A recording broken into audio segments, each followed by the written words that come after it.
Larson here for the Dreamcatcher Podcast. Thanks for joining us. Today, my guest is Gina Ramsey. How are you doing today, Gina? I'm doing good. So, Gina is a veteran. I don't know if you want to call that. She's been on the podcast before, previously, I should say, and welcome back. And today is it's a very big day for Gina.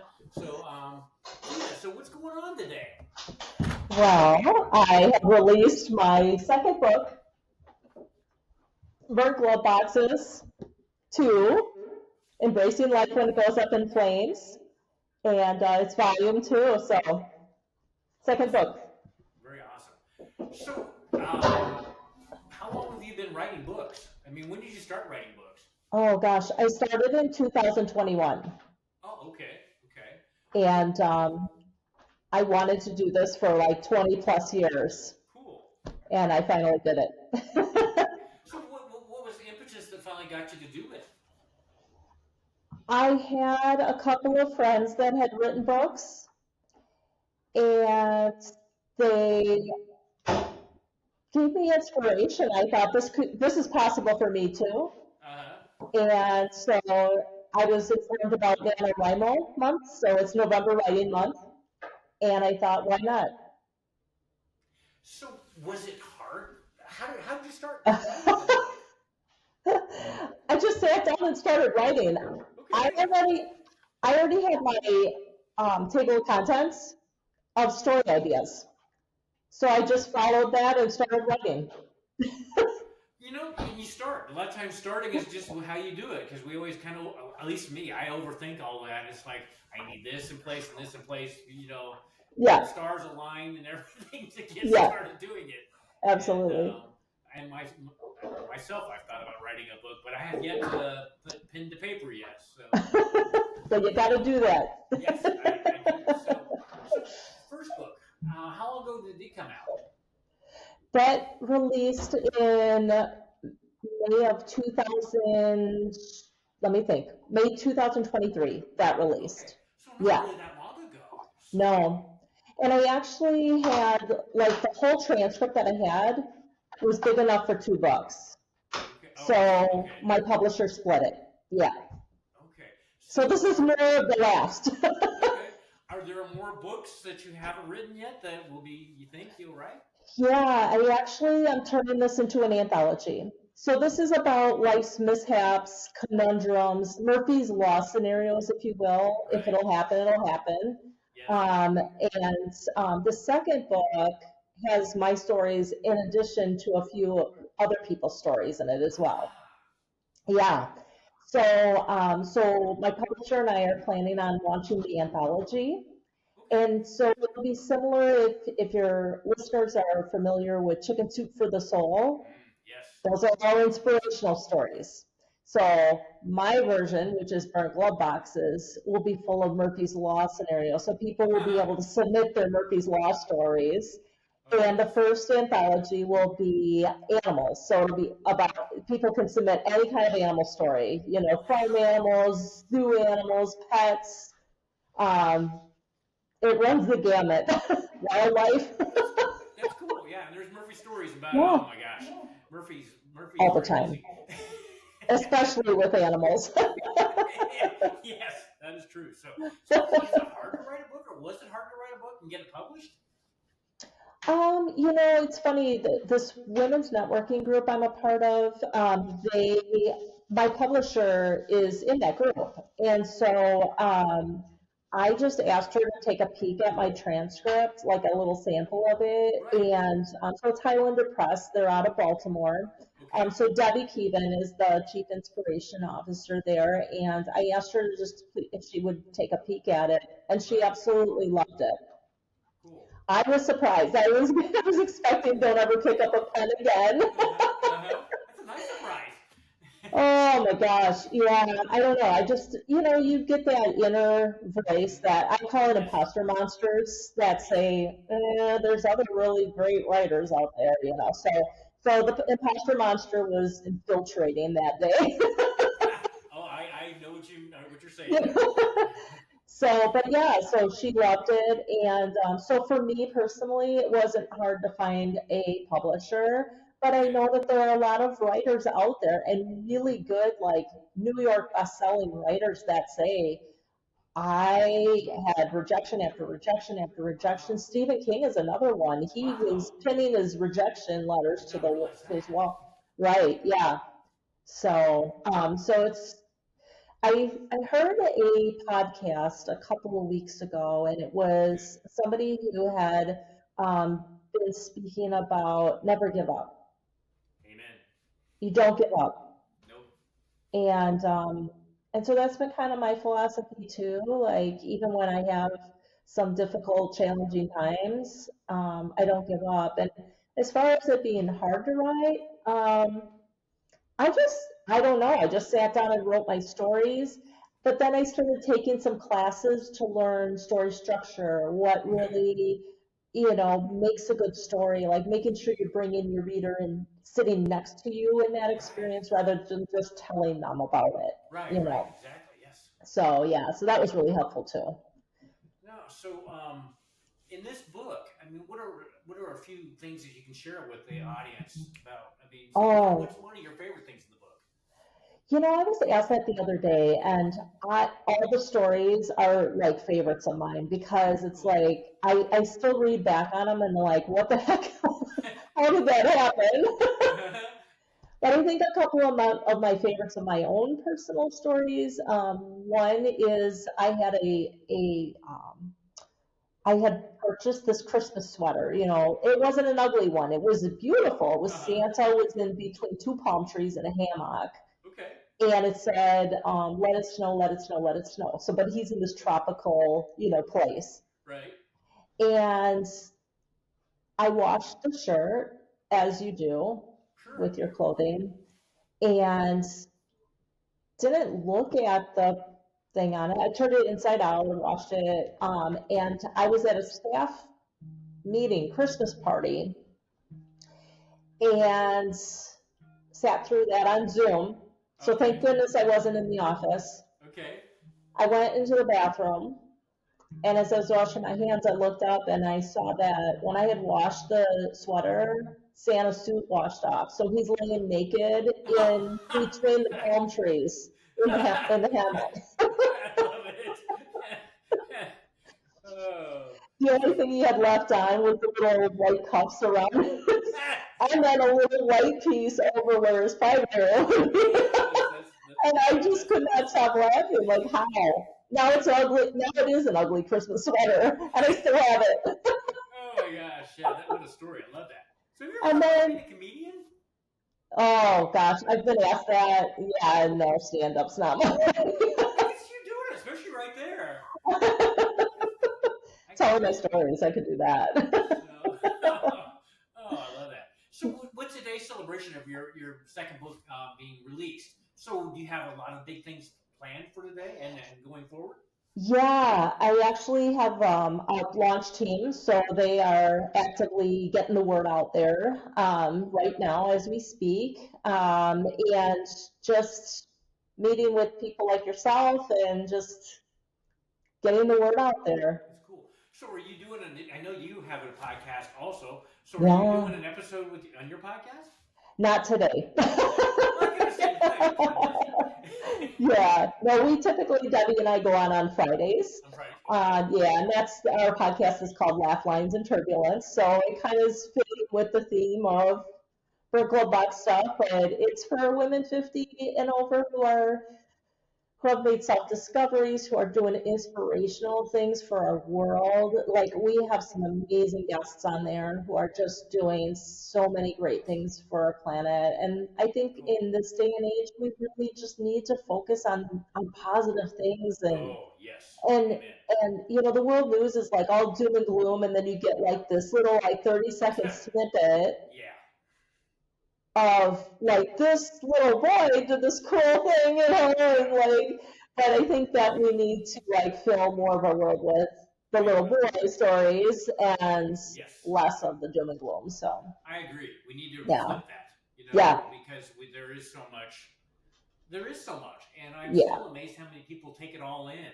And I would be so yeah, depressed if I took that all in. I yeah, don't watch the news and much and all It Yeah, makes me very well, depressed. and that's the thing, like their agenda is their agenda and like Yeah, their stories, like what works for them, and that works, it draws people in. it does. But so I feel like my Burnt Glove Boxes stories, my mission of bringing joy and happiness to our world, which has been my mission since the very beginning, I feel like that I'm making that shift. I'm doing my part to create the ripple effects. So, Amen for Ripple.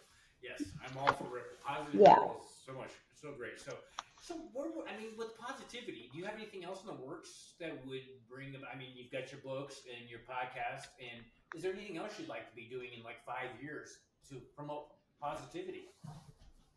Well, I am actually starting to break out into some more public speaking things. Okay. So there's the Association for Applied Therapeutic Humor, and they have an annual conference. So I am going to be presenting at this year's conference, which is in May. Awesome. And that is my topic is going to be finding the funny in life's mishaps. So just sharing kind of those skills and how do you do that, Yeah. because there's times, and I will tell people that in a lot of these stories, I wasn't laughing in that moment. Yeah. It takes a while after. Yeah. Then you can look Yeah, back. but it's just taking a step back and looking at the irony of things, Yes. of how things unfolded, or Yes. even if at all, if you can't laugh, what's the positive? Yeah. Is there a positive there? What's something that you can be grateful for, you Yes. know? Yes. And I think there's a lot in our lives that we can be grateful for, but you have to just sit and think through it, Yes. especially when you're having difficult times. Yeah, in difficult times, I always tell my wife Cheryl, it's like difficult times take you to one thing. I had a lady the other day. She said, if you didn't have the difficult times, you wouldn't know what the good times were. And it's like I never Exactly. thought about it that way. Yeah. So with my this Dreamcatcher podcast, I always think that the difficult times are guiding me, developing me into a person that can live the dreams that I truly want. Yes. And when you're going through it, you don't see it that way though. You just kind of have to laugh because Yeah. sometimes you want to cry. So I think too is adversity helps us to build character and yes, strength and have a place where we are able to help others yes, who face some similar adversities. yes. And I think that's very true too because so many Yeah, people think they're the only ones going through it, and yeah, when you share it, they realize, hey, they went through it too and made it to the other side. yes, The journey that they did. Because sometimes the world, especially today's world, I think can feel very lonely, and you yes, think that you're the only one going through it. And I think that's why we need podcast humor with you. yeah, Sometimes you just need to laugh yeah. and laugh. And when you do a belly laugh, I mean, it's like you feel so free. It's just like you kind of need to get that out. And there's a lot of science behind that, Mark. I mean, there's so many studies. You can just go on the internet and find them. And I'm a social worker by trade as well, so Okay, I've taught okay, some of this to my okay. clientele, but there's proven fact that like laughing helps to increase the feel good hormones in the body. And Wow. so it helps to de-stress and it helps your body to be healthier. So, Okay. and we're in a constant level of stress, like between bills and, you know, Oh, I don't know, the oh political yes. scene, the whatever, all the Yes. stuff, right? Oh yes. And then, so if you are able to laugh and do that, it does calm the nervous system. And that's what we need to do. And your brain can't tell. It's a protective mechanism Okay. that we are Okay. ingrained with. So when we were cavemen, I wasn't a caveman, probably you weren't either, but back in I those know what you mean. days, Yeah. it helped engage that fight or flight response Right. for if somebody saw a saber-toothed tiger, like how are they going to cope with that? Are they going to run from it? Are they going to try to kill it? Fight against it? Yes. Um, but our brains can't tell whether it's like an immediate danger thing Okay. or if it's just a late bill and it still releases the same. Your body gets doused with this hormone that throws you into fight or flight. Wow. And so your body responds the same way, shoulders hike, you get that Right. goofy feeling in your stomach. People experience it different, but you can feel it in your body. So I would encourage your listeners to just think about that. Like, I know for me, my shoulders would be hiked while I'm working. I don't even realize they are. Yeah. And so a couple times a day, I just take a moment and take a few deep breaths just to get that to relax. But laughter does that same thing because you're deep breathing, right? Yes. Yes. That is so awesome. I mean, Yeah. it is. And no, like we were saying, there's not enough opportunities to laugh in today's world. So Well, when we were kids, and there's studies on this, when we were kids, we laughed hundreds of times yes. during the day. Yes. And as adults, we don't. A No. couple times a day. And so, so it makes sense that we're we're walking around with our head down. Yeah. So, and there's so many opportunities nowadays, right? We have the technology. Like, get yourself a funny buddy, a laughter buddy.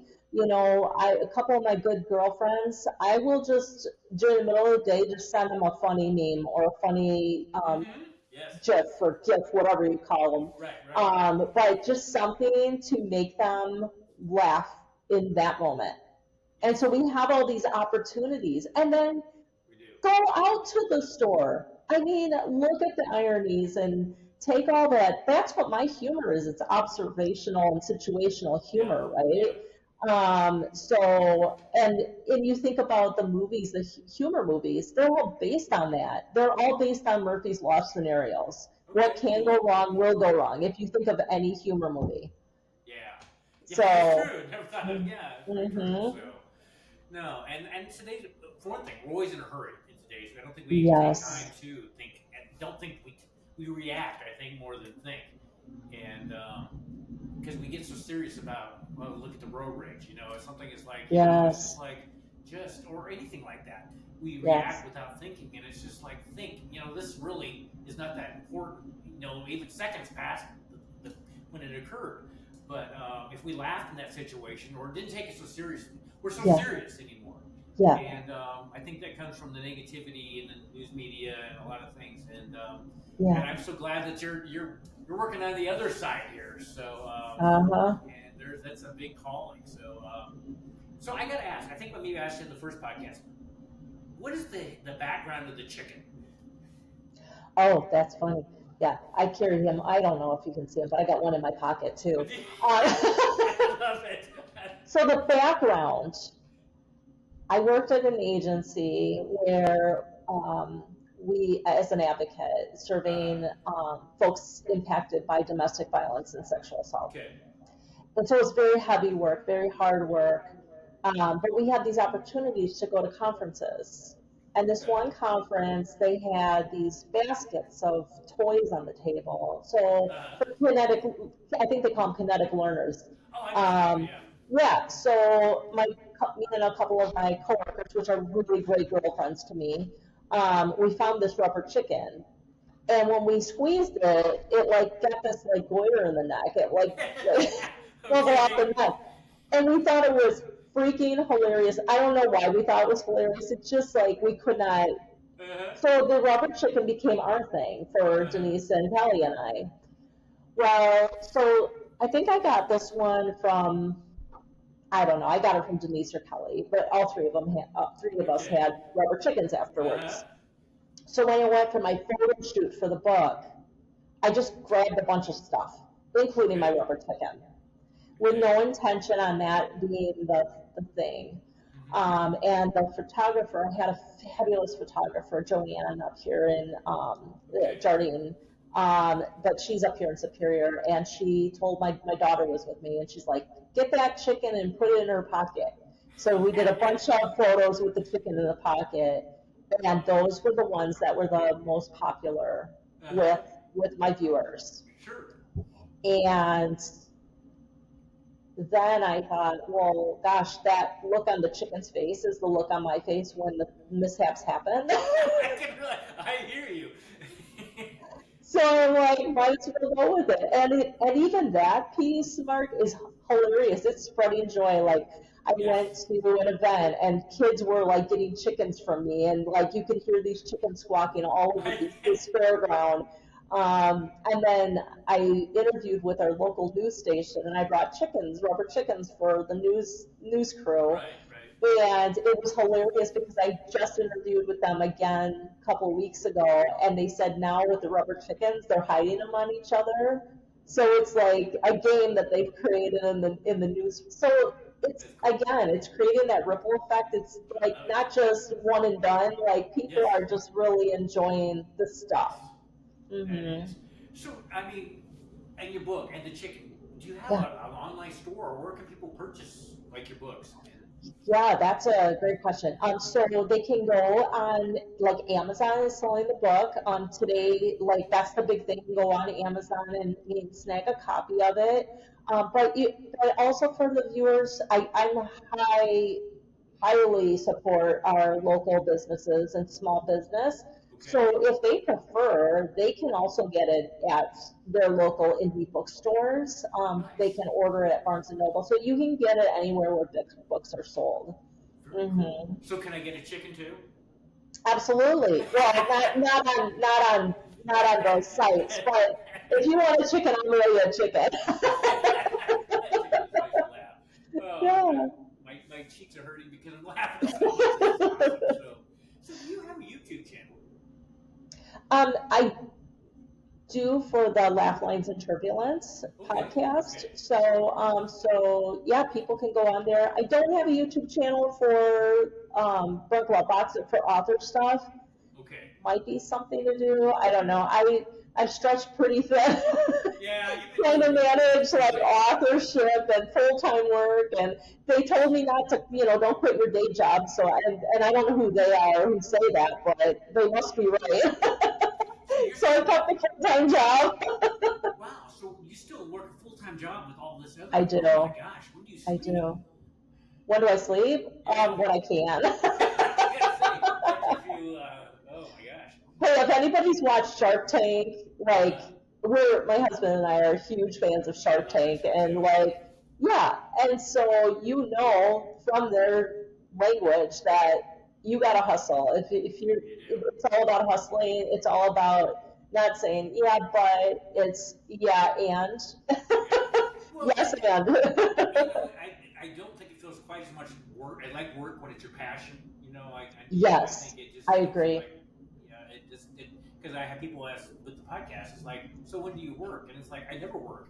It just feels like I'm honored and blessed to get to do these. Yes. And it just, or I say maybe I work all the time. I don't know what it is, but I don't feel like I work. Yeah. I get to talk, and Yeah. talking is always good. And I'm for the ripple, and maybe I'm going to be doing some speaking too. That's it's going towards that direction. So Yeah. that's one thing, you never know what direction something's gonna go. And Yeah. and I'm just glad that you started. Because Yeah. most people don't start. And Yeah. that's why I did this podcast, because people don't go after their dreams, because it is hard to start. You think nobody's going to want to listen to you, or nobody wants to read the book, or whatever it is. It's Yeah. the imposter syndrome. Kind of like Yeah. and it's like I get told that your audience, your vibe, which extra tribe, and those people are all out there waiting for you to do your Yes. thing. Yes. And and I'm so glad that you did and are continuing. Yeah. And glad that our paths crossed. Oh my gosh, I am so glad. That's the thing about this whole journey is the connections that I've made and the relationships with different people globally. Yes. And that's been so meaningful, and to learn other people's stories and like what they're doing, like what you're doing to bring beauty into our world. That is just so amazing. And had I not done this, I would have never met you. I would have never met that other person. And so this type of stuff brings joy to me. Yeah, it does me too. And that's why I always tell people with the podcast, as you know, just start on that too. I mean, I just, my dream is to go and do these podcasts all in person. Yeah. wherever it is. On location. Yeah, I should be right before this one. I did a podcast with a gentleman in India, and Oh, it's just like, and that's another thing. People are people. We yeah. have we always envision them, and this is a young man that delightful. He's very positive. I mean, he's just Yeah. not what I think of as people from India. Very educated, Mm. just and. And that's another thing. I think people need to realize that life's short. Laugh and do Yes. all that, and go get your dream. And don't take life so seriously. It's Yeah. just because I look back and I'm 62, and it's just like it seemed like I was just 22. And Yes. It goes fast, blink doesn't of it? an eye. And Hmm. don't believe the narrative that when you get to whatever my age that you have to retire. It's do your own thing. Hmm. And so, but I'm so glad you're doing your own thing. I didn't realize you were still doing your full job. I'm just glad you have time to do that. Yeah. So, Yeah. This is a wig I'm wearing. No, I'm just kidding. so, I still think you should be a comedian. Yeah, I could see you up on stage very much. I get that Oh very gosh. much. Yeah. So, Yeah. It's been good. so Gina, before we end the podcast here, is there Yeah. anything else you would like to share with the audience? Yeah, I mean, if you want to learn more about my upcoming books, because I do have like a memoir in the works, it's going to be a little bit for that. But if you're interested in, like, if you have animal stories or you want to keep up to date on when the next anthologies are coming out, because I have a plethora of topics. Very cool. Just stay tuned on my website, which is www.ginaramseyauthor.com. Okay. And then if you do get a book today, go on my website. You can, if you want a bookmark and a signed book plate for your book. A book plate is like I sign it, just like if I Oh, were in okay, gotcha. person. Just go on my website and send me an email, and I will send out that information to you. And then I also got like little stickers too. Awesome. Stickers are always good. That's great. So, As supply, or what's that word? Like, while supplies last. yeah, there you go. Yes, I know what you mean. So, well, Gina, thank you for being on the Dreamcatcher Yeah, podcast, and of I wish you course. all the luck on this second book and everything going forward.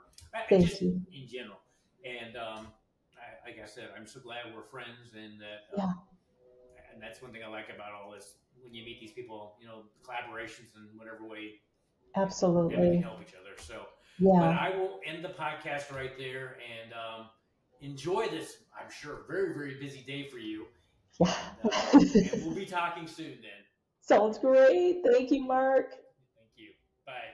Bye.